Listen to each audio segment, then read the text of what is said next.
Dressmakers and friends, welcome back again. On today's tutorial, I will be showing you how to stitch on this rhinestone trim. These are usually popularly called cup chain here in Nigeria.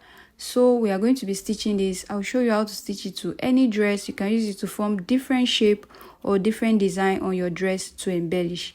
If this sounds like what you would like to see, give this video a thumbs up and let's get into this video. There are several types of cup chain. Some come in silver, gold, and also some comes in various colors as well and different sizes. Wherever you want to stitch it to on your dress, the process is just the same. All you need to do is just lay it over wherever you want to stitch, pin it down with your finger like this, then you will now start stitching. Note that for this you can use beading needle and you can decide to use your regular hand needle. It works totally fine. So pick a pinch of fabric like this to get your thread secured into your fabric before you now start attaching your cloth stones.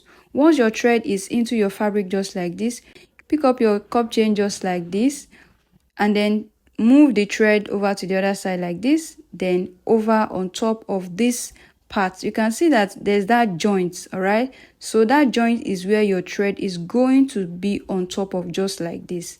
And you can also use invisible thread for sewing of this cup chain as well if you don't want the thread to be seen.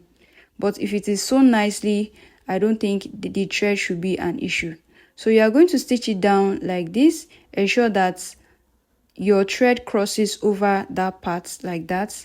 That's connection between one rhinestone or the other. Okay, do this multiple times, and then once you have been able to do this multiple times, you will see that that first one is secured.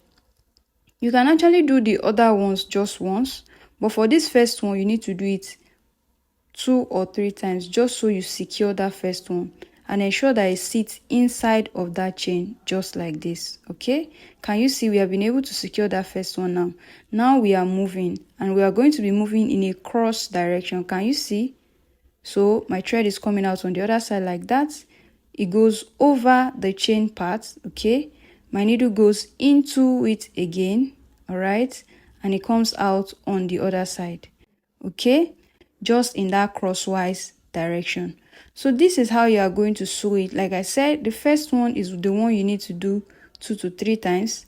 For all others, you can just do it once and your stitch is going to be perfectly in place. Also, for you to prevent this cup chain moving around, what you can also do is to go ahead to get your fabric glue, and I'm going to get my fabric glue now, and I'm going to use that to just hold the cup chain in place to form the design that I want to form. Any form of design, from spiral to circle, any form of design at all. So I grab my fabric glue like this, and this is the shape I want to follow. I use my fabric glue to make that shape. Then I simply have my cup chain on it like this. You can see I made the rhinestone to follow the shape that I have drawn. If you are not sure of your shape, please do well to use a fabric marker to draw the shape first before you use the glue on it. So this glue is not like the final. This glue, I'm not going to advise you to just leave it at this glue point.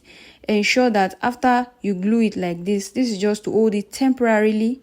Then you can now go ahead to start securing it and start stitching it in that crosswise movement. Can you see?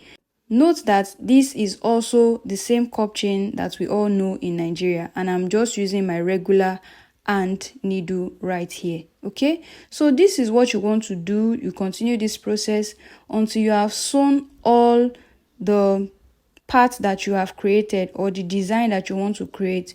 You sew it like this 1-1. You can also sew it like 2 rhinestones each, but for a good security you can do it 1-1 like this. The same way the starting point you stitch it 2 to 3 times, the ending point as well you stitch it 2 to 3 times, and if there's any excess chain, cut them off like this, and then you have your cup chain, you have your rhinestone trim secured to your fabric and to your dress. I hope you have found value in this video. Don't forget to give this video a thumbs up, and if you are new here, please subscribe, and I'll see you in this next video.